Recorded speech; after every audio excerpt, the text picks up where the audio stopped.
Yes, hello, my beautiful friends. What an amazing day it is, and welcome back. I hope your week is unfolding oh so beautifully well. And we're glad that you're here. We've got business to attend to today, and so let me give us a quick outline on what is coming up. CEO Slayer, Luigi, we may have a manifesto from him. Ken Klippenstein is the person who got his hands on it. We'll read through it. It's quite short, but it has been released according to him. And there was another version of a manifesto that was spreading around the interwebs. I think this one looks like it's more real than the other one. So we'll look at it. We've also got the latest on what's happening there because he was transported. He's fighting extradition, and he shouted out at the media, and we'll listen to what he said. But then a bunch of new details on what is happening. The family has spoken, and we're trying to parse together what is actually happening here. So CNN has a report. We also have some arrest warrant details. I've been trying to track down the actual criminal complaint that was filed. Have not seen that yet, and that may not happen until he is formally arraigned and charged and things settle down. So we may not see that until tomorrow. But all the latest updates, turns out this guy was caught because he was eating a hash brown at McDonald's. They are good. I mean, they are to die for, basically. You would go to jail for a McDonald's hash brown. They're good. And Mayor Eric Adams is out also talking about this. So we'll see what he said. Apparently, he spoke to somebody who was the first officer who caught the guy at McDonald's. So we'll get our bearing straight on all of that, all the latest on the CEO Slayer. Then we're turning our attention to what's happening with our corrupt Department of Justice. You remember Tristan Levitt. He is an individual who is a founder over at Empower Oversight. We've had him on the show with his partner, Jason Foster, and they are now telling us about this new report that just got published today, which came out from the Office of the Inspector General over at the Department of Justice. And what they're telling us is that the DOJ spied on Congress and congressional staffers, and maybe even Kash Patel. So not good at all. Then we'll turn our attention to Christopher Wray, because this guy, the FBI director, is going to be resigning. He's preparing to resign. Some people hinting that it might come as soon as tomorrow.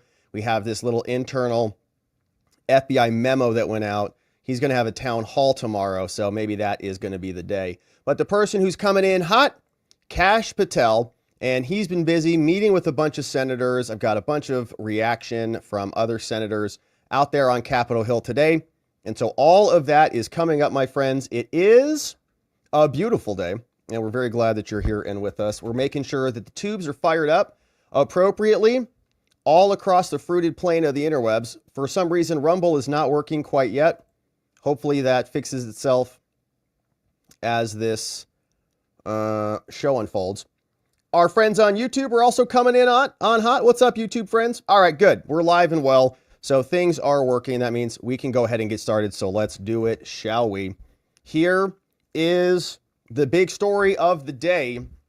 The manifesto has been released. Ken Klippenstein got his hands on it. He says it's a real one, not the fake one that's been circulating online. And there was a fake one that looked like it was fake and I believe was posted recently on a Substack that was supposedly an old Substack, but was a new Substack.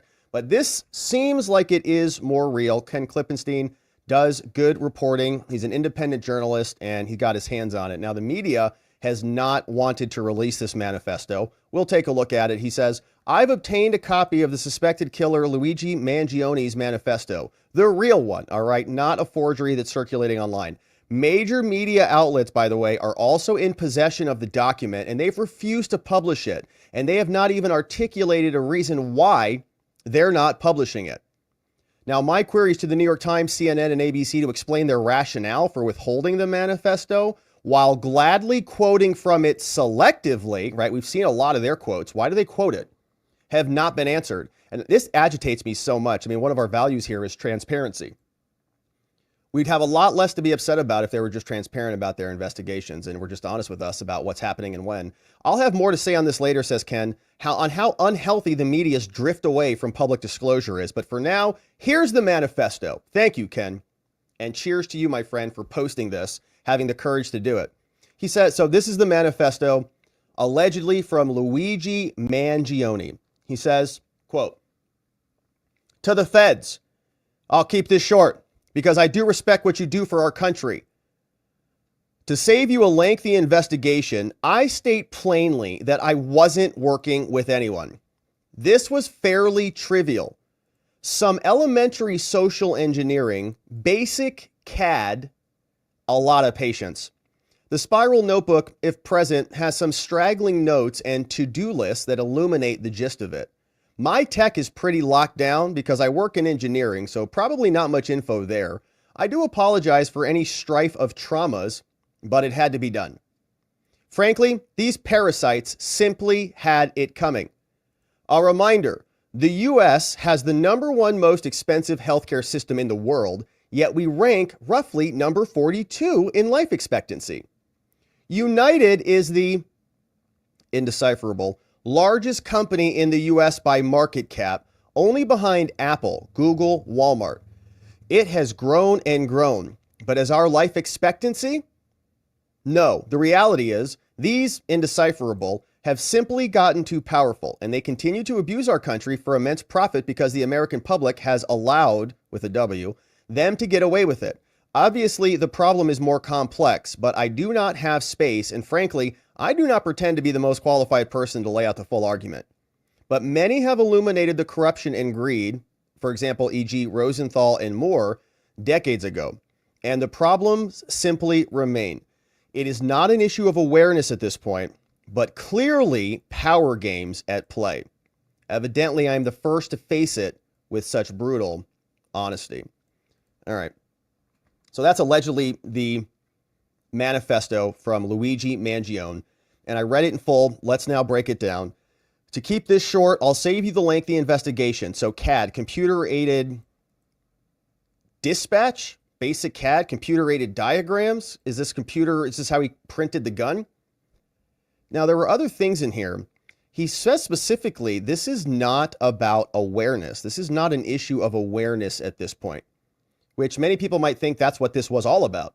He wants to shoot a healthcare CEO to draw attention to healthcare CEOs and United and others denying people coverage, or for health consequences to be getting worse for Americans. Because he raised a lot of awareness on this, but he says it's not about awareness. So it's clearly power games. So he just wanted to take out a top player. Is that it? So evidently I'm the first to face it with such brutal honesty.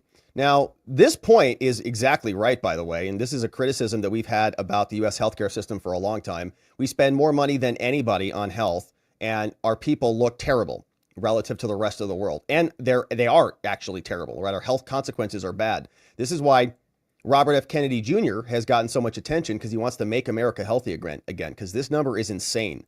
And that might be part of the reason Trump won the election. Okay, so this is not an unpopular opinion. People know it. You go outside, you can see a lot of people don't look healthy. A lot of people don't feel healthy. And I know we all got that little cold crud going on right now, but it's beyond that, right? It's a much bigger systemic problem.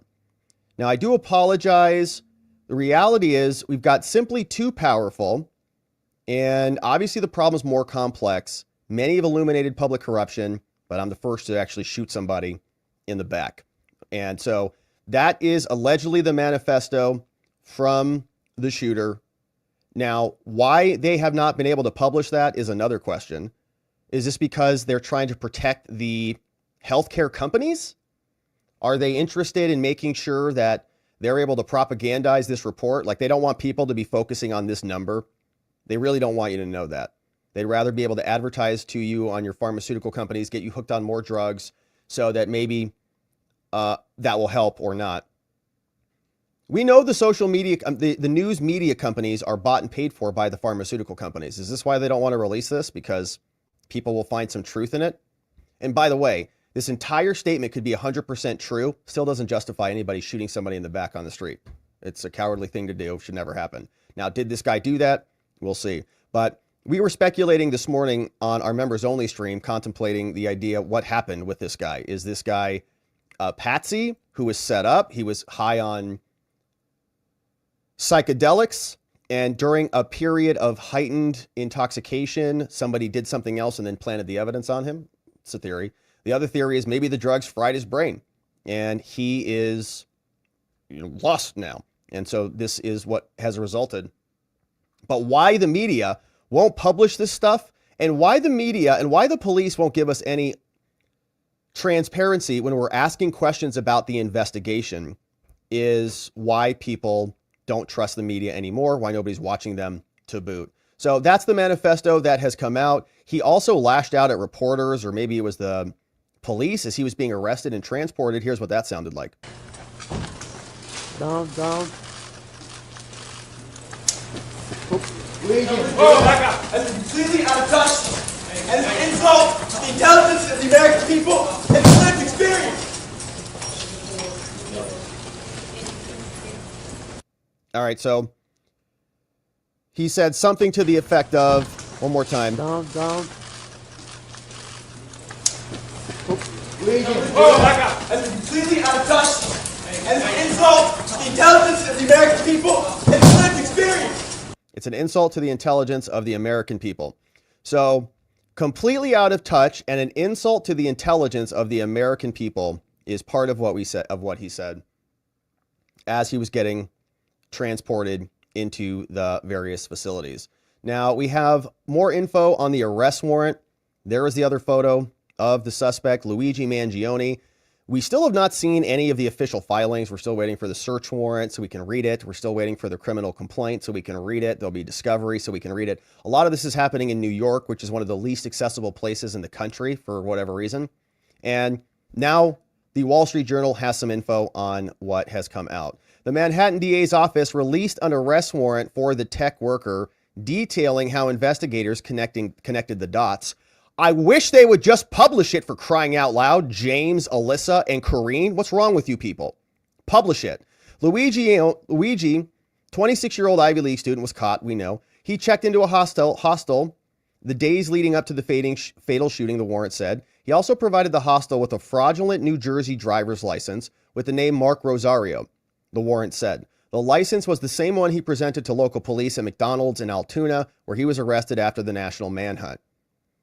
Now, Mangione had been detained on a firearm charge in Pennsylvania, now expected to appear in court in Tuesday today. He was being extradited, that's what we saw, to face 5 criminal counts, including second-degree murder and criminal possession of the weapon. The timing of the transfer depends on how the hearing in Pennsylvania goes, said Jessica Tisch. She said, "We say this all the time. If you see something, say something." And in this case, that McDonald's employee did just that. We're grateful as a city. Mangione is unlikely to appear in New York State Court immediately. The length of the process depends in part on how he and his lawyers handle the questions. If he waives extradition, he could be transported to New York, where he would be arraigned there, and then ideally we're getting the search warrants and the criminal complaint. But I don't know if the search warrant was from Pennsylvania or from New York. If he chooses to challenge his extradition, that would kick off a process that would require a warrant issued by the governor's office. And we saw a little bit of this when we were covering the Kyle Rittenhouse case. Remember, we were having a debate about whether Kyle Rittenhouse was going to be deposed or transported from state to state, saying the criminal complaint in New York isn't public yet. They typically remain sealed until he's arraigned, which is going to be today or tonight or tomorrow. Mangione was arrested on firearms charges in Pennsylvania. So that arrest, like, he's already been arrested there. We should have some Pennsylvania documents. I wanted those. And later charged with murder. He suspected of fatally shooting Thompson. The killing captivated the public. Some people on the left calling him a quasi-folk hero. And we listened to the clip of Taylor Lorenz calling this a joyous occasion.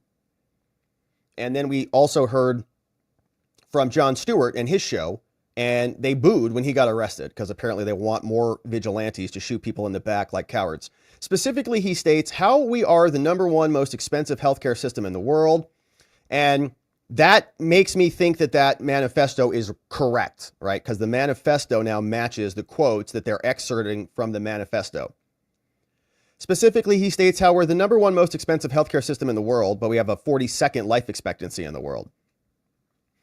The police said the key to the case was releasing a photograph. They're like, we're so heroic, cops, because we put a picture on the internet. So we're like amazing, incredible police work.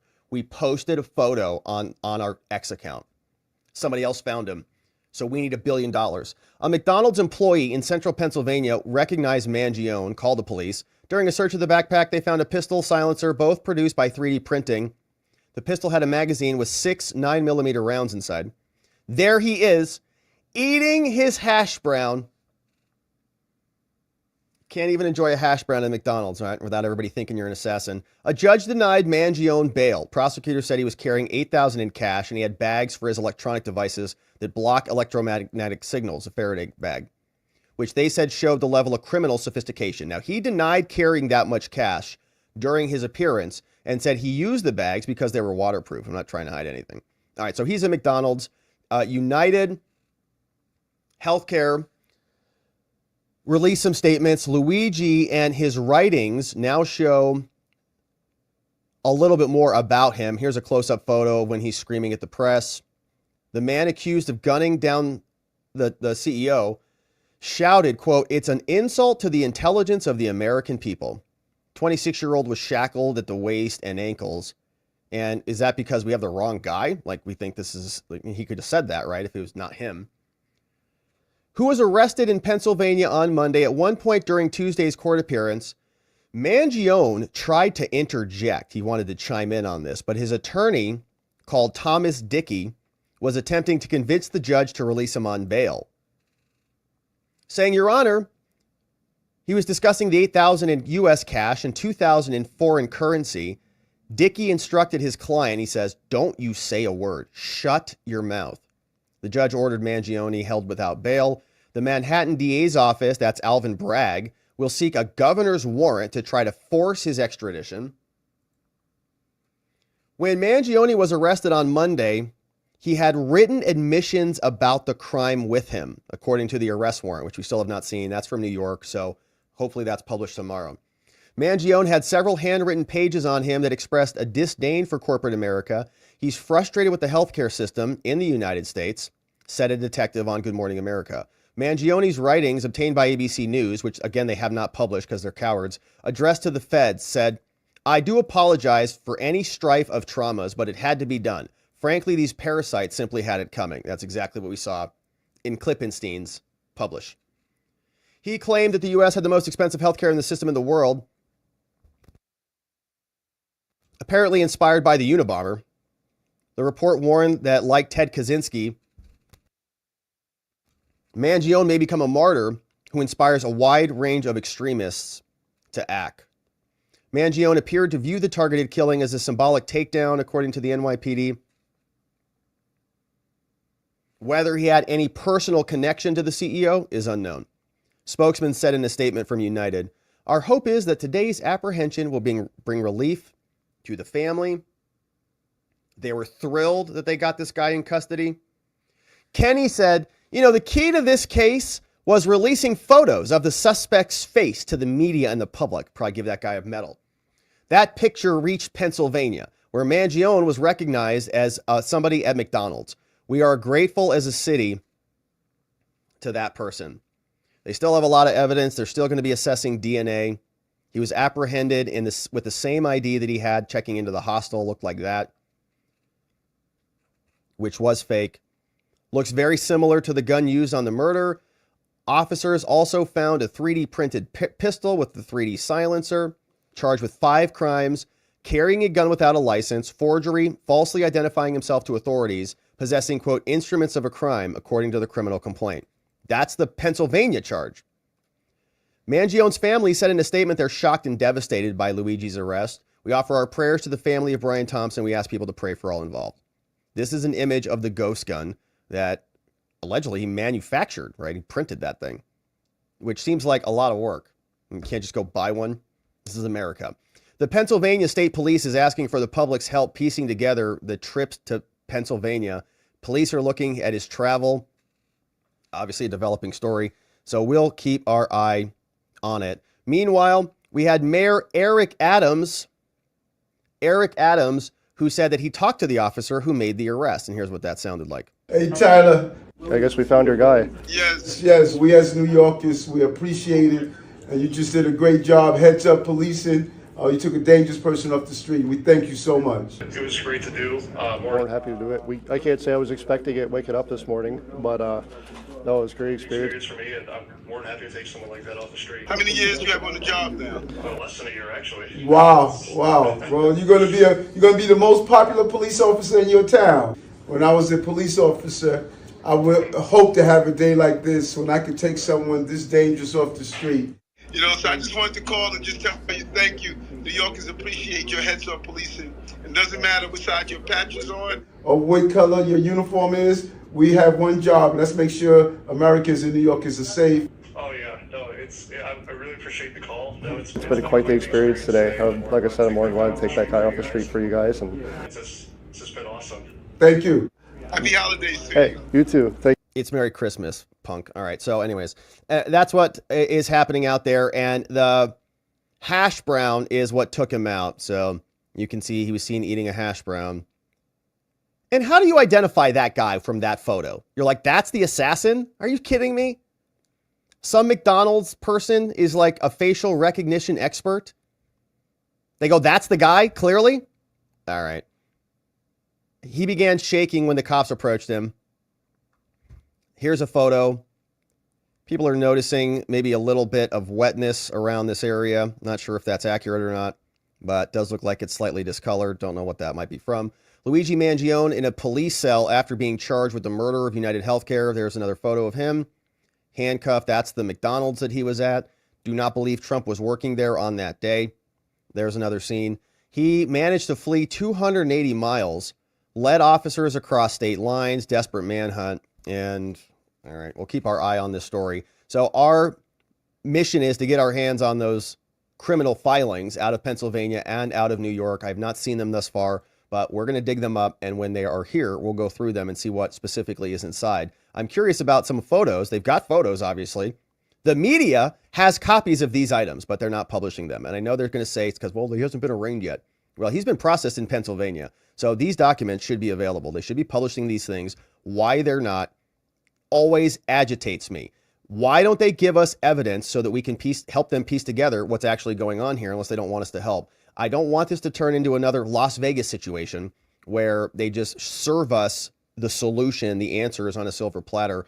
Fortunately, this guy's not dead, unlike the guy in Las Vegas. So we'll keep our eye on it, my friends. Thanks for subscribing and joining as we do.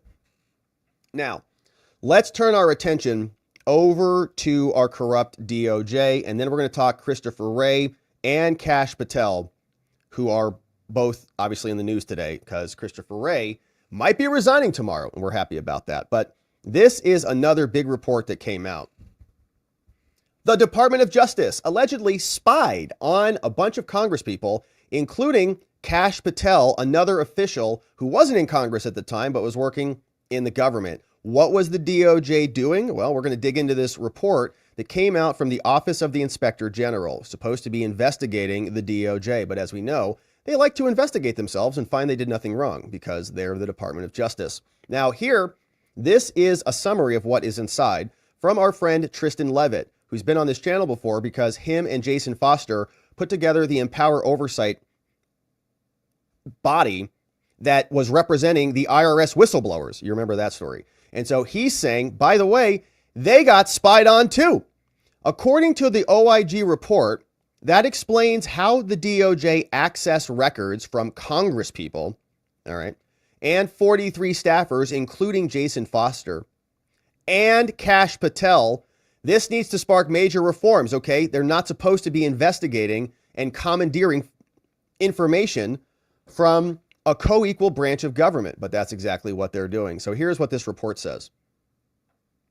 Here's a review of the DOJ's issuance of compulsory process, so subpoenas or records demands, to get records from Congress, staffers, and the news media. Our corrupt DOJ spying on everybody. You can see a big report from themselves. So whatever sounds bad in here, you can just amplify it by about 100, all right?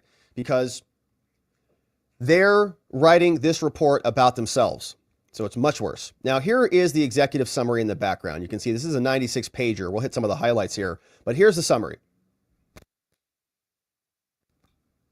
In the spring and summer of 2017, we had different organizations like CNN, the New York Times, the Washington Post.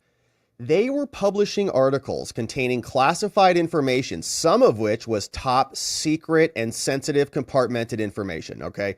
Media publishing top secret info. In May and June, multiple news outlets reported that the DOJ issued a compulsory process to get the records of the media. Okay, those are subpoenas. So we want your records and we're going to get them. Why? They said, we're going to identify who leaked this info. Now, the department's use of compulsory process was an encroachment on the news. They're allowed to publish that crap. Concerns also were raised about the department's use of non-disclosure orders. Okay, so the DOJ would then prevent the reporters and the news people from learning about the subpoena and to get their email records. So we are going to seize your records and we're going to make the court order you to not know about it. And if you do know about it, to not disclose it. Such NDOs could prevent reporters and news media companies from having an opportunity to even challenge the process. Now, concerns also were expressed that these orders impeded their ability to report on the orders. I mean, we can't even talk about your gag of us, thereby hindering public scrutiny of the government's activities. In addition, the news media was troubled by their lack of notice. And this was happening in 14, because in 2014 and 15, Obama was doing something similarly, and they changed their rules to favor notice and to warn people before they go commandeer their emails. Then on May 21st, 2021, Joe Biden stated that the practice of subpoenaing news media records, he said it was wrong. Simply wrong. And he's not going to allow it. The department is no longer going to seek any compulsory legal process for the news media. But then, right after they made that change, the news media reported that the department used compulsory process to get records of members of Congress. Oh my gosh. And congressional staffers in connection with unauthorized disclosure of classified info. The Biden DOJ was spying on Congress. In response to this reporting, members of Congress expressed concerns that their records had been obtained for political reasons. And the compulsory process violated separation of powers. Similar to their criticism, they also voiced concerns about the use of NDOs to prohibit communication service providers from even disclosing the existence of the process, okay? So our Congress is so pathetic. I got to tell you, man, every time we read one of these letters, it's just like, how badly do they want to be abused? The DOJ was stealing congressional emails and then going through a process to hide that from you. And our Congress people still sit around like morons and talk about whether Kash Patel is going to be good at the FBI, or whether Pam Bondi is going to be good at the DOJ. On June 11th, the DOJ, Office of Inspector General, so the DOJ creates offices that investigate themselves. Okay, great. They initiated a review to examine this process and what happened here. And so we did that. This report summarizes the results of our review and how the DOJ used subpoenas and compulsory process, right? These are not even like public subpoenas. There's like secret letters to the courts to get records from members of Congress, congressional staffers, members of the news media in 4 criminal investigations into disclosure of classified documents. The department did not charge anyone in these investigations with unauthorized disclosure, and all 4 investigations are now closed, but not before they stole their records. Now, as described in this report, we make several findings about the department's use of these compulsory processes. With respect to members of Congress and congressional staff, which are the focus of Chapter 2, we found that the department issued compulsory process for the non-content communications of 2 members of Congress. Who are they? 43 individuals who were congressional staffers at the time. And both members were Democrats. Oh, and of the 43 congressional staffers, 21 worked for Democrat members of Congress, while 20 worked for Republicans. And by the way, I don't think that the FBI only goes after Republicans. I think they also want the Democrats wrapped around their thumb. I mean, I think that's probably why the Democrats are wrapped around their thumbs, is because they've got them under their control. Now, all of the members and staffers whose records were sought became aware of the classified information in connection with their congressional responsibilities. For most of the staffers, the basis of including them in the possible leakers was that the U.S. intelligence community determined that they had been provided access to this information. So in other words, there's no real cause to target these people. They've already had lawful access to this. So the decision to issue compulsory process was based on close proximity that they were enabled to have. Now, during the relevant time frame of this review, the department did not have a policy that expressly or clearly addressed the use of process to get this info from members of Congress. And the policy did not require any supervision at all. So they could do whatever they wanted because they're the FBI. Now, the department's decision to compel the production of this non-content communications implicated the constitutional rights and authorities of Congresspeople.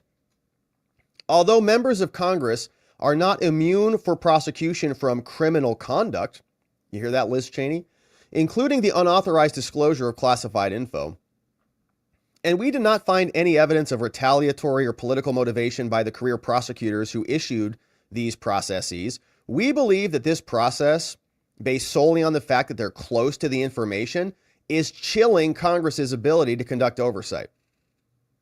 It exposes congressional officials to having their records reviewed by the department because they were doing their jobs. You say there's an inappropriate inference by the executive branch, but they were doing their job. You have no right to investigate them for doing their job. Moreover, even non-content communications, which is just like the metadata, right? What, like, did you send text messages at this time? Not what's in the text messages at that time. They can reveal sensitive communications of Congress and whistleblowers and other interest groups, and it's protected by the First Amendment. You have no right to do it. We are also determined that the department got 40 of these non-disclosure orders related to the compulsory process that was issued for members of Congress. Some of those were extended for up to 4 years of spying. The applications filed with the courts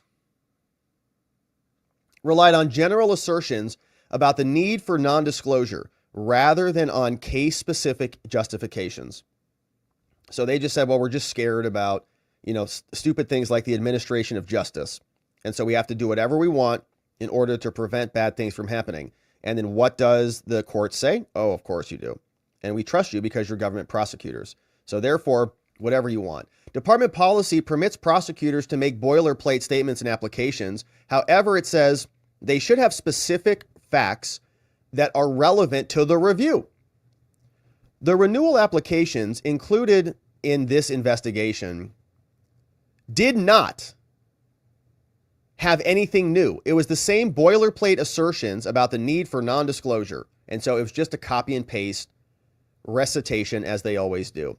In November of 2023, the department substantially revised its policy on this after there were complaints. The revised policy also stated that they should, not shall, should, which is discretionary, notify when they were making these decisions. But that's not good enough. And so we now recommend you evaluate notification, whether members of Congress should be notified, and how these things are processed. Now, after reviewing a draft of this report, the department revised their policies again, okay? So this happens every time. I don't care if the DOJ revised their policies.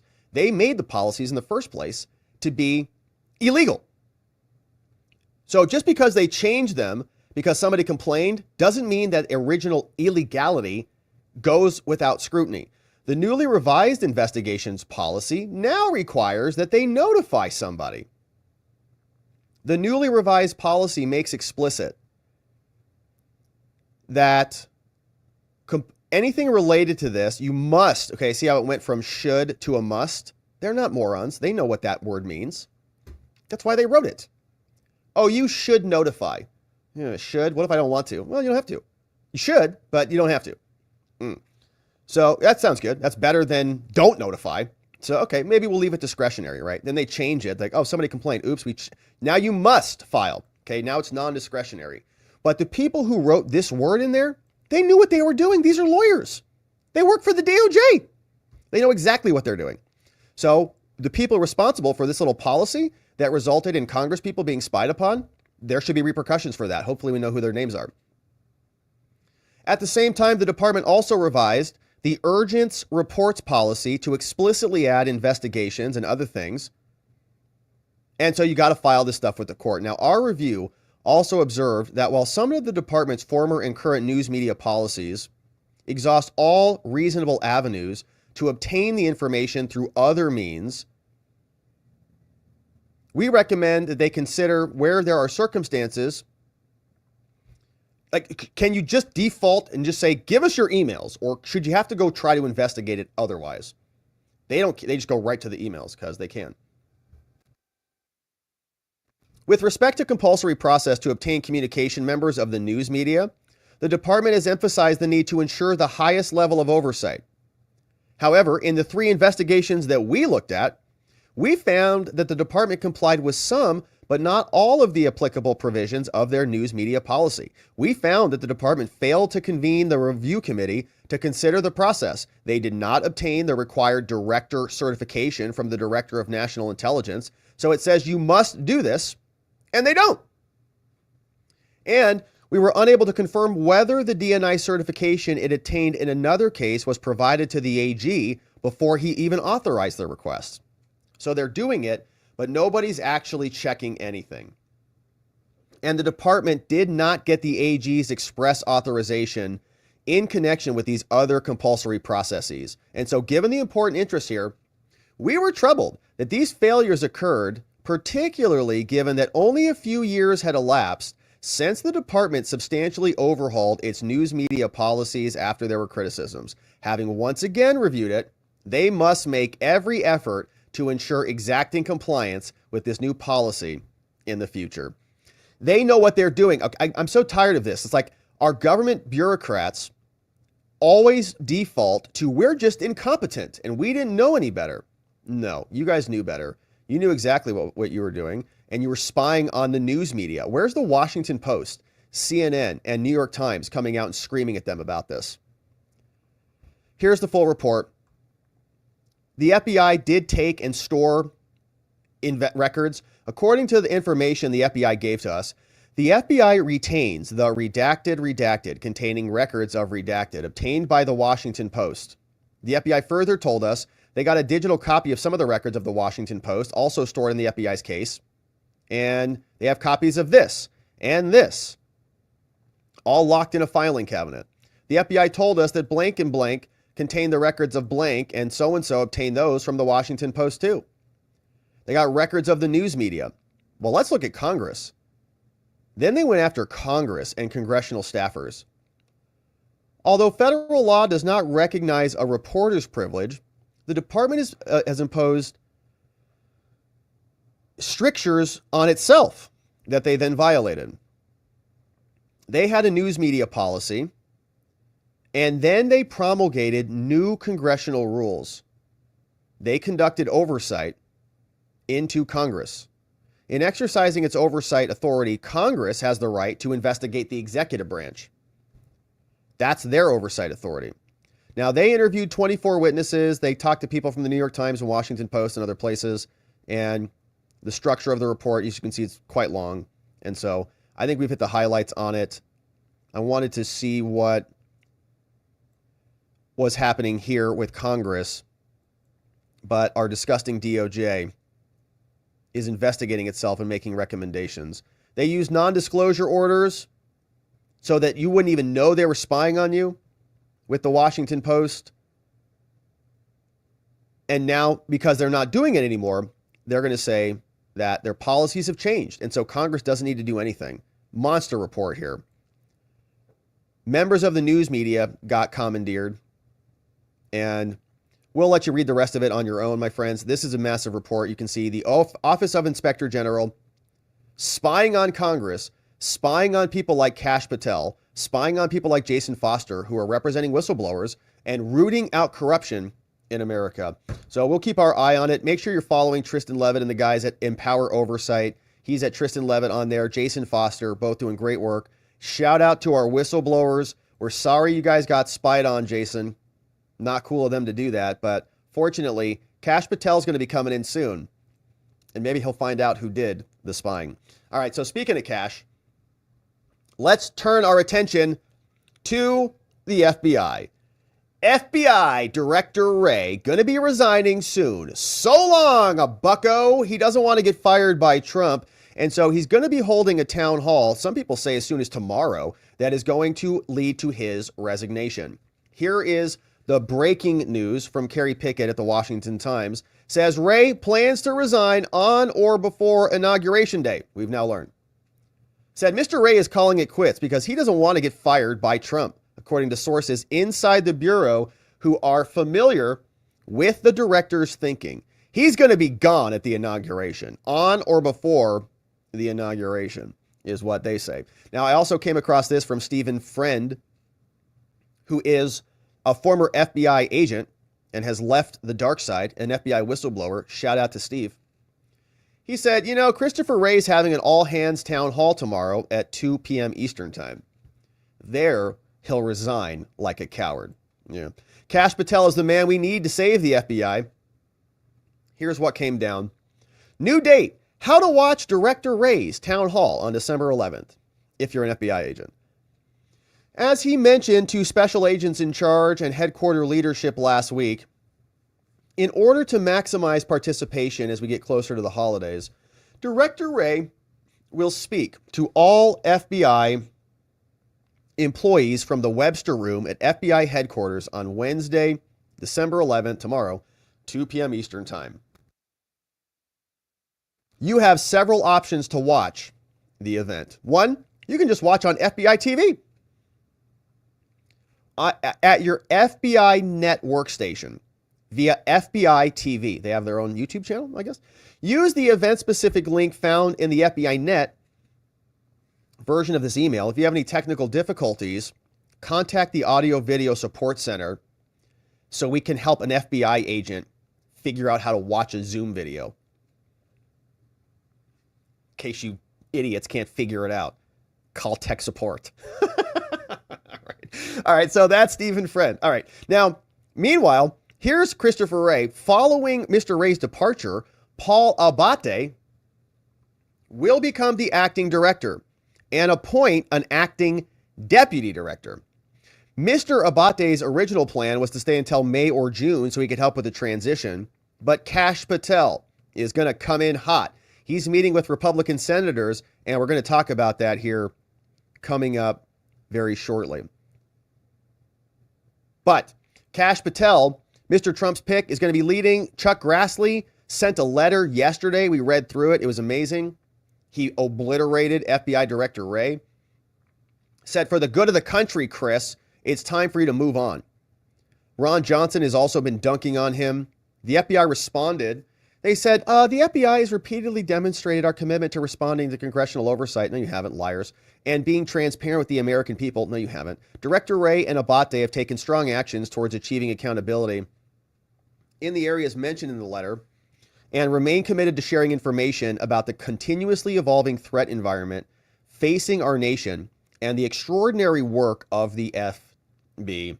All right, and so that is what the Washington Times is reporting. Now, speaking of Paul Abate, the deputy director, you can see he got a letter as well from Senator Tom Tillis, who is unhappy with him. And he is going to be filling in after Christopher Wray resigns, which may come as soon as tomorrow. He posted this on a letter to him from the Senate. Tom Tillis out of North Carolina says, all right, dear Deputy Director Abate, I write to express concerns about reports that Kash Patel was targeted, he's coming in hot for the FBI, in an Iranian-backed cyber attack. For an Iranian-backed group to have targeted the potential next director of the FBI is extremely alarming on that. Also alarming is the speed at which sensitive and potentially classified information about this attack spread to the news. How did they all know about it? NBC News specifically reported that 2 senior law enforcement officials confirmed information about the cyber attack to the news outlet. Who the heck are those people? 2 sources also relayed the information to CNN and CBS, who communicated that information to British BBC. As you know, it is imperative that the FBI and other intelligence agencies maintain confidentiality to ensure the American people are safe from enemies at home and abroad, unless they want to leak that stuff because they have a narrative to create. The release of this information raises major national security and personal safety concerns. And so, FBI, to help better understand how much sensitive information was disclosed in a potentially unauthorized manner to the public, I ask you to respond to these questions by December 20th. Did any employee of the FBI disclose information regarding the cyber attack on Patel to the news media? Never going to get that answered. Yeah, these guys did. They're leakers. Did any employee of the FBI disclose information to a third party who would have had the opportunity to pass that information on to the media? Not getting that answered. Is any of the information disclosed to the media about the cyber attack deemed classified? And would an unauthorized disclosure of that classified information be a violation of federal law? That's exactly why they're not going to answer this question or this question, because the answer to this question is yes, right? So they're not going to say, yeah, we committed federal crimes. Is any of the information disclosed to the media about the cyber attack not appropriate for public release, even under your guidelines, even if it's not classified? And would that be unauthorized? Would that also be illegal? If the information is considered classified or not appropriate for public release, and its disclosure to the public is a violation of federal law or FBI procedures, will the FBI conduct an investigation to find the source? No. Thank you for your prompt attention to this serious matter. I look forward to your response. Your friend, Senator Tom Tillis from North Carolina. Yeah, all right. So Christopher Wray is going to resign. All of these letters are going to go into the shred bin, and he's not going to answer anything. So the all hands meeting is happening tomorrow. We'll see what Wray says there. We'll see if he resigns, hopefully. Shifty Schiff, pencil neck from California, who got sworn in as a senator because he's replacing the other one early. He's in early. Is now saying he doesn't think the FBI should investigate members of the January 6th Select Committee. Here's Shifty. I don't think the incoming president should be threatening his political opponents with jail time. That's not the kind of talk we should hear from a president in a democracy, nor do I think that a pardon is necessary for the members of the January 6th committee. We're proud of the work we did on that committee. It was a fundamental oversight obligation to investigate the first attempt to interfere with a peaceful transfer of power in our history. Many of you were here in this building during that violent attack. And we're proud of the work we did to expose what went into that once-in-history effort to interfere with the transition of power. Okay, you lied a long time before that, Shifty, way before January 6th. You were lying for a long time.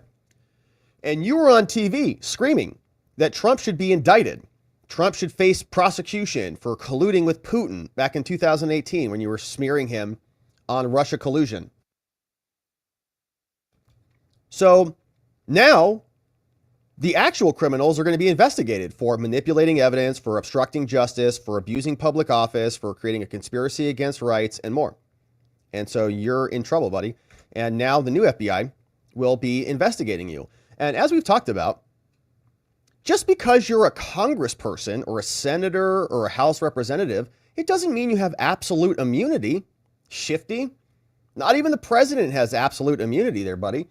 So maybe it's time to challenge congressional immunity, and we can see what types of crimes in furtherance of your oversight, right? You say this is all official conduct, so I can't be prosecuted for these things. Maybe we should test that. Maybe we should investigate some state level crimes as well, and Shifty can feel what it feels like. Now, we're going to come back to Kash Patel here in a minute because he was meeting around with everybody in Congress today, but I wanted to flag this for your attention, courtesy of our good friend Margot Cleveland here, who does amazing reporting, and she's over at the Federalist and everywhere. She's awesome. Be sure you're following her. In fact, I'm going to repost this at the top of my timeline so it's easy for you. But here, breaking, she said. We've talked a lot about this organization called the Global Engagement Center. Remember the GEC? This was the little operation that was stood up to censor Americans utilizing the State Department to interfere in foreign disinfo. We all got censored. This was part of the operation that was funneling information to the FBI, and then the FBI would then put pressure on the social media companies to censor people. And we got caught up in that. We got multiple strikes, demonetization after J6, all the things, in my opinion, because of these people. So here's what she says. They, just like Christopher Wray, are cutting, running, and hiding like little whiny cowards. State Department is telling Congress that they're shuttering the Global Engagement Center. It's going away. Voluntarily wrapping it up, reassigning all the employees. Now, this came out from a lawsuit that the Daily Wire was leading, and you can see it was Daily Wire versus the United States government. This is a case development there. It says, here, the United States Department of State is now filing this notice of a case development, Your Honor. Daily Wire is suing us because the Daily Wire got censored by them and maligned by them. So they say, guess what? You want to sue us? We'll just close our whole agency. Can't sue us anymore. Defendants respectfully filed this notice to inform the court of an upcoming development that is going to occur on December 23rd. Substantially likely to occur. Guess what? Termination of the Global Engagement Center with implications for this case. It's a cover-up, if you can't tell. They don't want Trump's organization, Trump admins, to get their hands on this organization. So they're just closing it up. It's closed. This lawsuit challenges programs administered by the Global Engagement Center. Our statutory authority contains a sunset provision, which means that if Congress doesn't act, we're going to terminate 2 weeks from today, right? On December 23rd, they're closing. That's according to the law, they say. The center shall terminate on a date that is 8 years after the date of enactment of this. Now, Congress has not extended the termination, and it's our understanding that reauthorization is unlikely. And so, consistent with the statutory requirements, the department transmitted a notification to Congress regarding its plan for the forthcoming termination of the GEC. What a scam. And they set it up, right, under law, so it would terminate right before the next president got a hand of it, got a hold of it. Like, all by design. They were thinking this through when they set it up in the first place. The department transmitted a notification to Congress saying that we plan to realign the center's staff and funding to other department offices and bureaus for foreign information manipulation.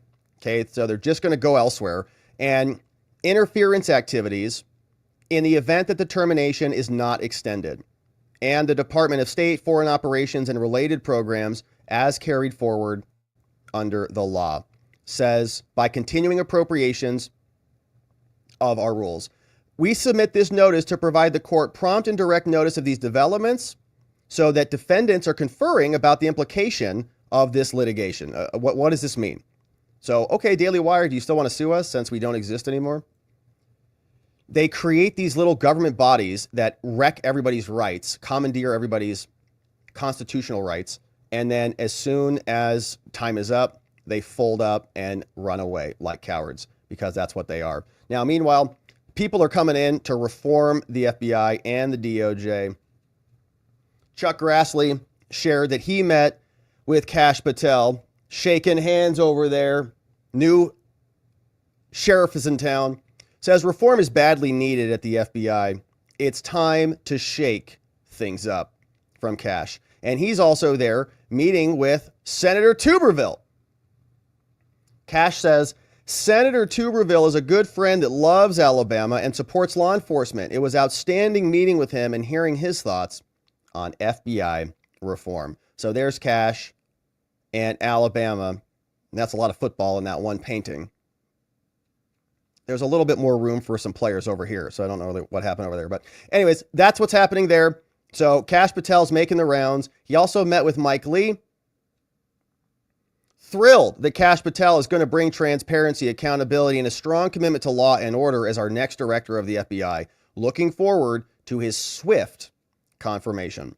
So there's Mike Lee, looking good with Kash. Oh, got the handshake photo.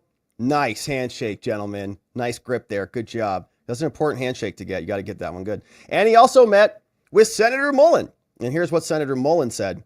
Says, President Trump's nominee, Kash Patel, will be a game changer for the FBI, and he has my full support. So here's Kash. Hey guys, I'm here with Kash, getting ready to kick off this whole nomination process. You excited about it? I'm very excited, sir.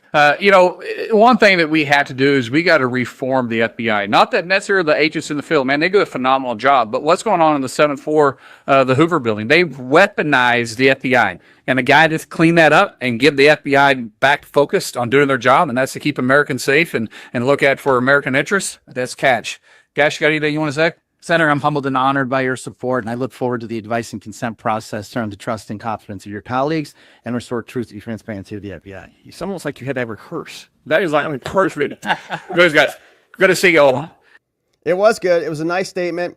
He knows what he's there for, and we're excited to see Kash Patel make its way into power. And so that, my friends, is going to be it for us on the day. A little bit of an early show. As you can tell, I got some phlegm in my voice, so we'll spare the eardrums of that happening. But let's see hello. Let's say hello to you, and let's see what you have to say about all this. If you're just joining us, we had 3 good segments on the day. We talked about the manifesto from Luigi that's now been released. We read through the full thing. It's very short, just about 1 paragraph. Went through the latest highlights on what he is doing now, where he's being transported. And we also saw that he lashed out at the press saying that this is an insult to the American intelligence. So if you want to rewind, go check that segment out. Then in our second segment, we talked about how the DOJ is spying on congresspeople and staffers, including people like Kash Patel, Jason Foster of Empower Oversight. So more disgusting behavior from the DOJ, which will be investigating themselves, finding they did nothing wrong, and then leaving. And then Trump can come in and decide what to do. And then lastly, Christopher Wray is going to be resigning, and Kash Patel is going to be coming in hot. We're excited to see that change happen. But now, my friends, let's hear from you. Let's see what you have to say all about this. It's a beautiful day. Thank you for sending in these donos and this support. Thanks for being membos. Thanks for subscribing. Thanks for inviting someone you know or love to come over here and check out our channel. We appreciate it.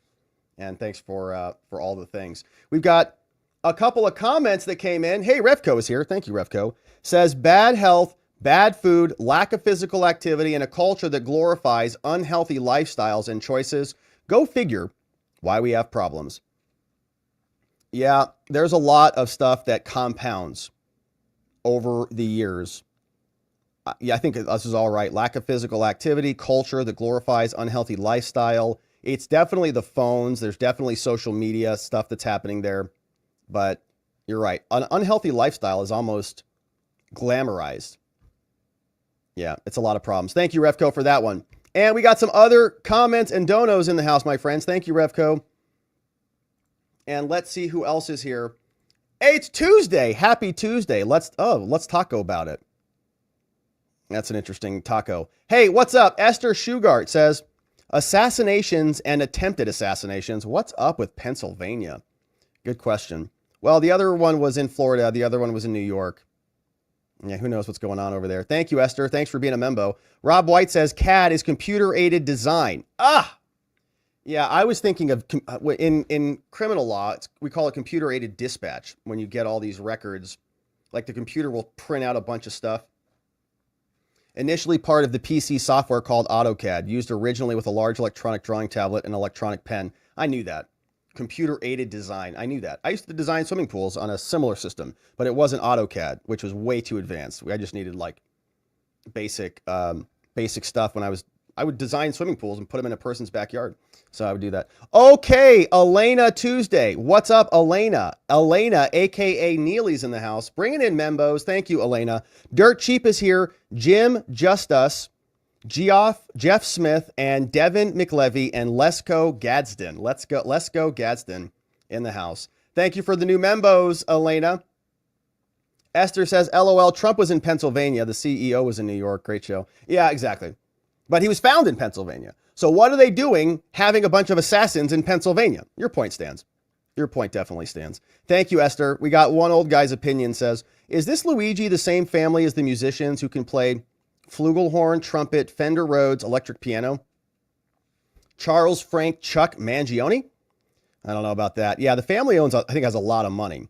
Yeah, I don't know what they own or what, but a lot of money. So the idea that this guy was like broke and couldn't get approved for an insurance procedure, insurance won't cover a procedure, I don't think that's right. GDL says, sounds like some movie directors are hired to create some roles. That could be a thing, GDL. Like the J6 committee, you mean? Elena Neely, bringing in 5 more. Thank you, Elena. Carmen, Curtis Caruth, Carlos Lan Dieta, Chetty Mo, and Steve Guardian gifted membos courtesy of Elena. And new membos, grab the stream from this morning because we had another good stream this morning. GDL says, maybe for laughs and giggles like Hunter's investigation. I don't know. Like Hunter's was mostly a waste of time because they knew that he was going to get pardoned anyway. So it was all just kind of for sport. Is what you're saying. Rob White says, could the DOJ have evidence to convict Liz Cheney? I think so. Yeah. Why is public corruption? Why would public corruption be protected and immune conduct for Congress? I don't think it would. Like Congress people don't have absolute immunity. You can't, you know, like for example, Menendez, right? He got prosecuted for bribery. And the other guy, the other Republican got thrown out of Congress. You know, he resigned or whatever. But you can charge them with crimes. What did Liz Cheney do that was criminal? Well, she might have obstructed evidence or interfered with, tampered with witnesses. And all of those could have been done for congressional purposes, but she was doing that outside of a congressional session. And the conversations, I would say, were illegal. So she should be investigated, at least probable cause for that, because she knew he was represented and she was trying to manipulate Cassidy Hutchinson's clavicle girl's testimony, which would be obstruction of justice and her trying to fake evidence. So she should be investigated. One old guy's opinion says authoritarian totalitarians in the deep state are both rhinos and Democrats.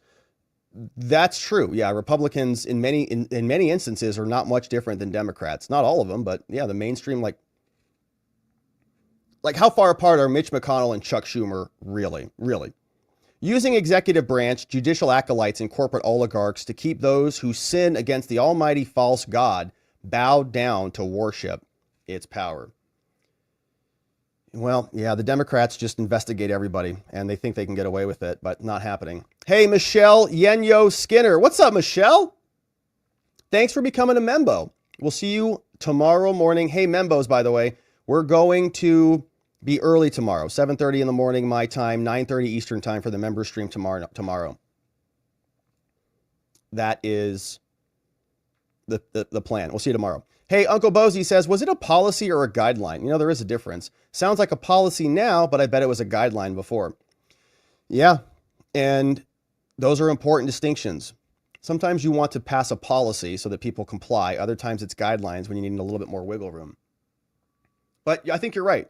It went from should to must. Good stuff. Hey, see the veil. Says Rob, here's part of an email I have from the earliest email as a watching the watcher. Talking about a purchase of coins. That's great, man. All the way back in 2021, the veil. You were with us, man, all the way back then. Awesome. Thank you for the dono.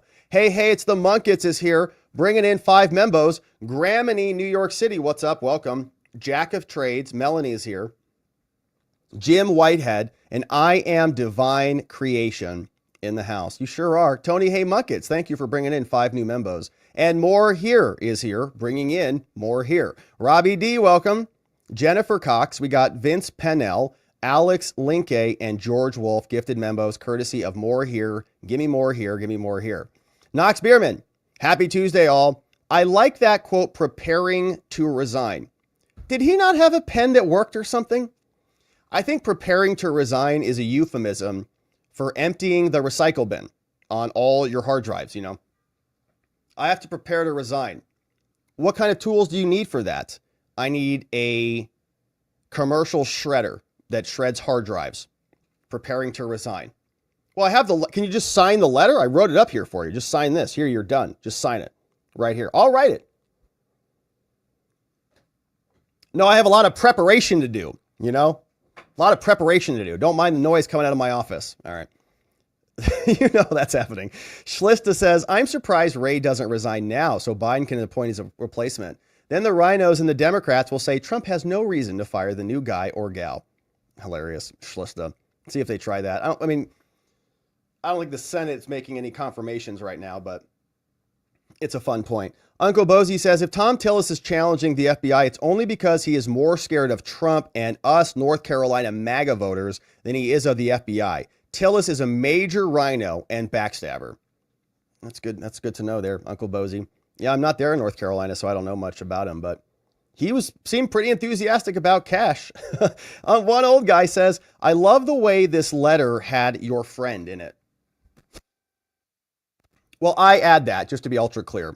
All right. That's how I like to end my emails. I just say, oh, your friend, Rob, your friend, Rob, your friend, Rob.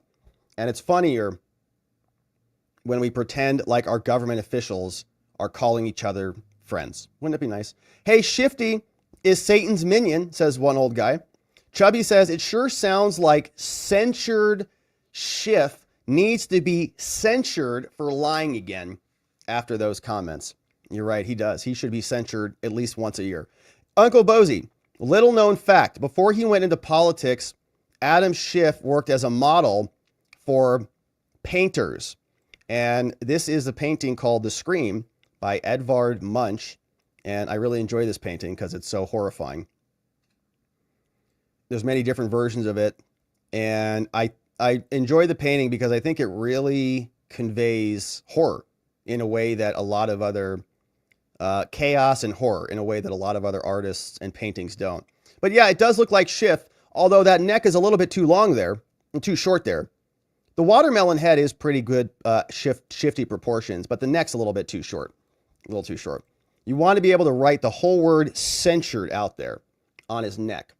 But it's a good start. I do appreciate it. And I like the painting. Thank you for that. Uncle Bozy. Hey, here's one. Shifty is a leaker too, from Cliff Norman. We need a reckoning. Yeah, Shifty.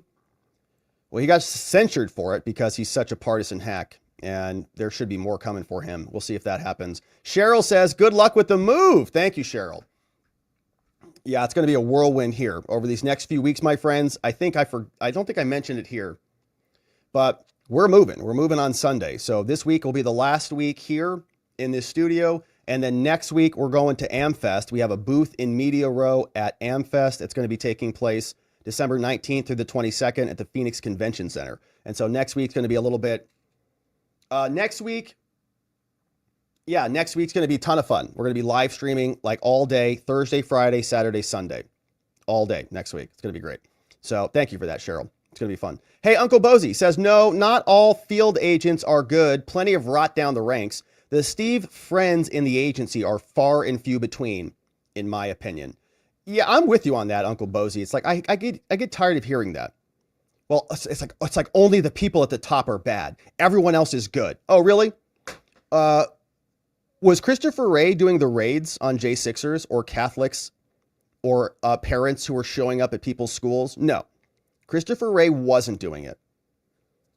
All of the lower agents were, all right? And they do it all the time. They follow orders like good little lapdogs for the FBI. So I don't want to hear that there's like a bunch of free-thinking FBI agents out there who are doing good work. The ones who have left. Steve Friend has left. And the institutions are not going to be fixed until we can have the whistle blown on the problems inside without the FBI and the DOJ targeting the whistleblowers. Like, the agencies have to be open to self-reflection and self-improvement. They're not in that arena at all. And if they're outnumbered, like if the boneheads at the top are outnumbered by all the good people, minion FBI agents, why is that not reflected, right? What's causing that top to be bad, but all of these other really amazing agents to be so good? I just don't think it's a reality, unfortunately.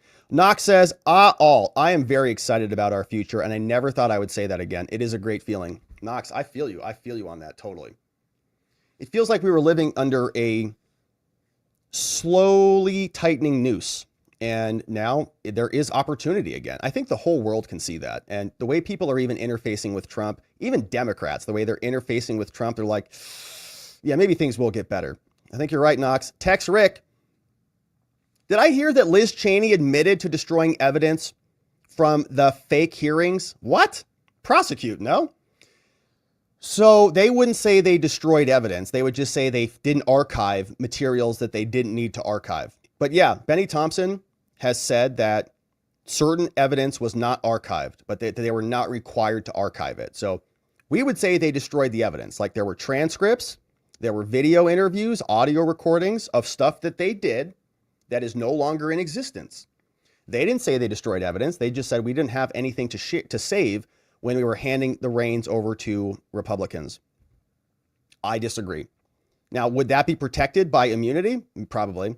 But should her texting Cassidy Hutchinson outside of congressional hours in order to interfere with a witness tampering, in order to then present that witness to Congress, should that be protected? No, it shouldn't. That's outside of immune protections. Shane, what's up, Shane? Reminding everybody, if you can, hit the like button. Thanks for sharing the channel with someone you know or love. You can tell them I made you do it. Subscribe to the channel, hit the notification bell, and select all so you never miss a thing. And Membos, we're early tomorrow, so we'll see you early tomorrow. Oh, on Old Guy's Opinions says, Shifty leaks so much, he needs adult diapers. Maybe he can get some from Jerry Nadler. Here's one from M. Nelson Big. What's up, M. Nelson? They are representative. They're not government leaders, okay? They are representatives. We, the people, are the real government. Think globally, act locally. Nelson Big in the house. Yeah, they don't lead anything. What do they lead? They're like managers. They're like government managers, and they're terrible at it.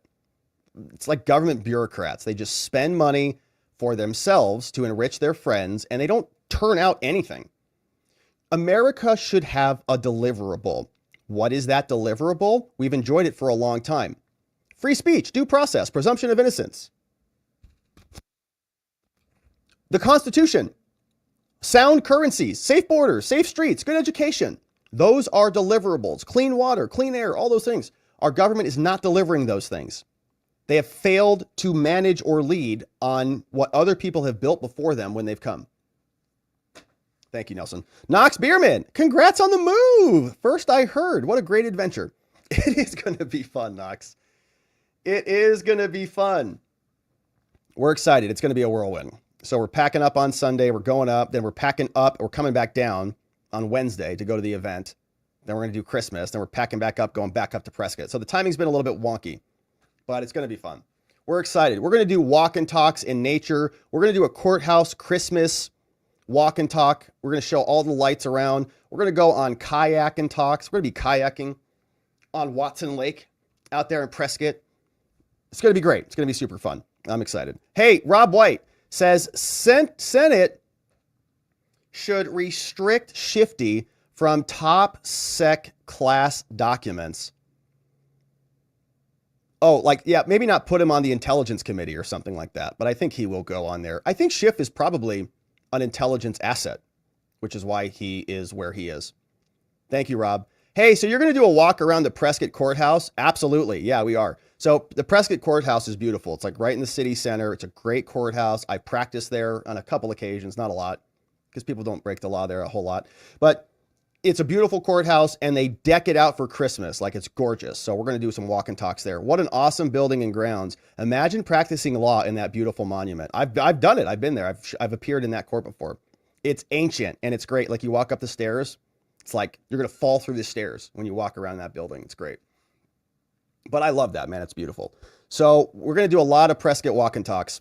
It's going to be fun. Boopsie in the house. How many people work for the FBI? What do they do?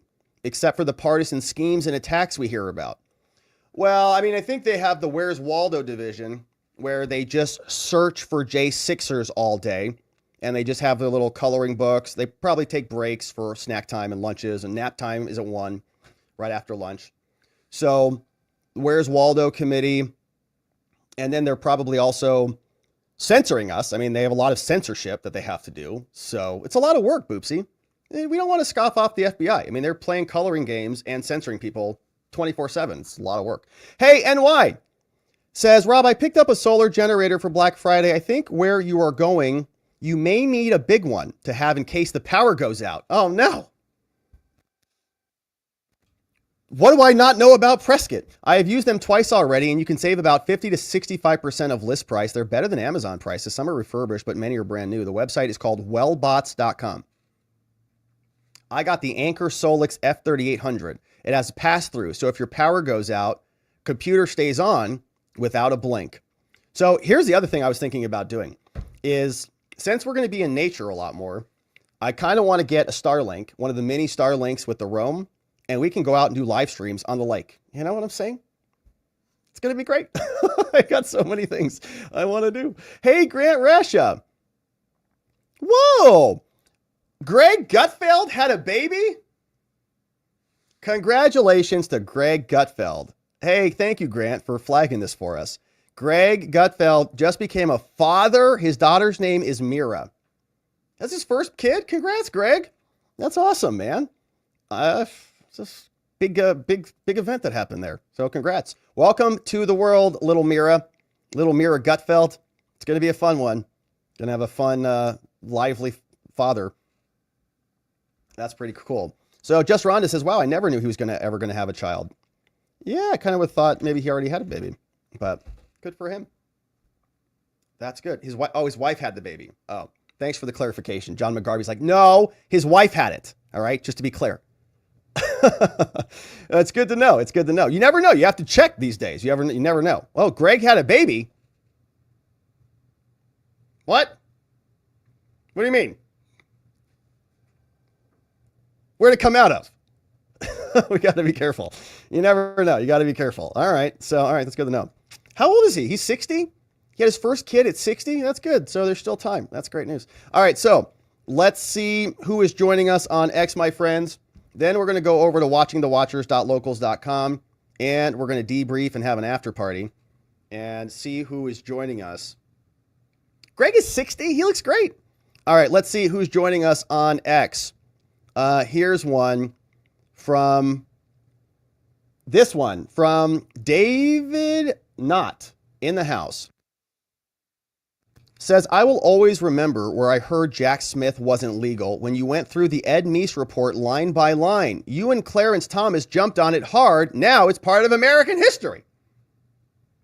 Thank you, David Knott.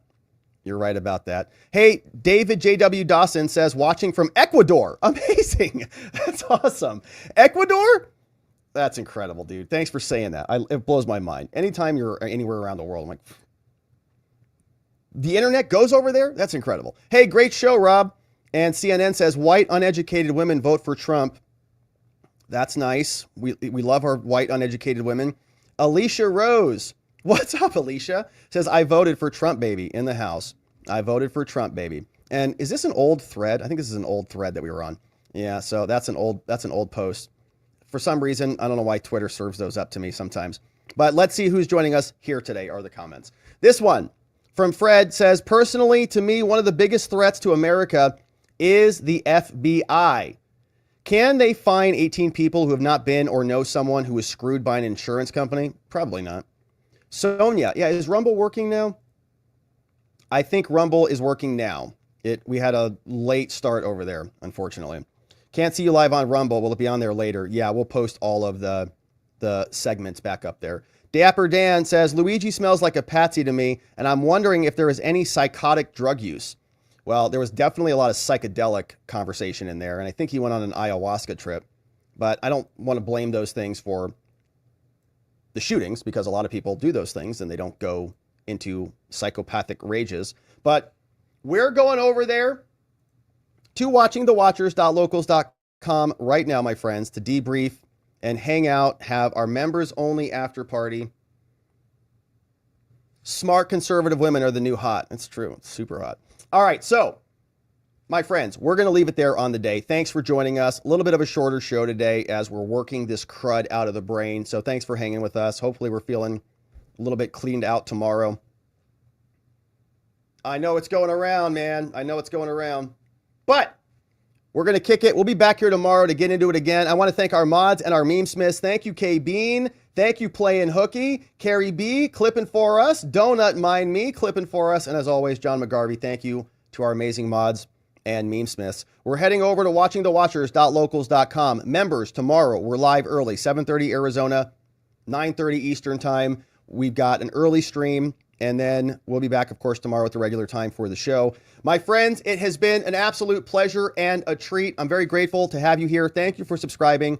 Thanks for joining us. Thanks for coming back tomorrow, because we're going to get into it again. And in order to do it appropriately, we're going to need to see you right back here so that together, with your help, we can shine that big, beautiful spotlight of accountability and transparency down upon our system with the hope of finding justice. Make it a beautiful night, my friends. Sleep very well. Have the sweetest of dreams you can possibly imagine. I'll see you right back here tomorrow. Bye-bye.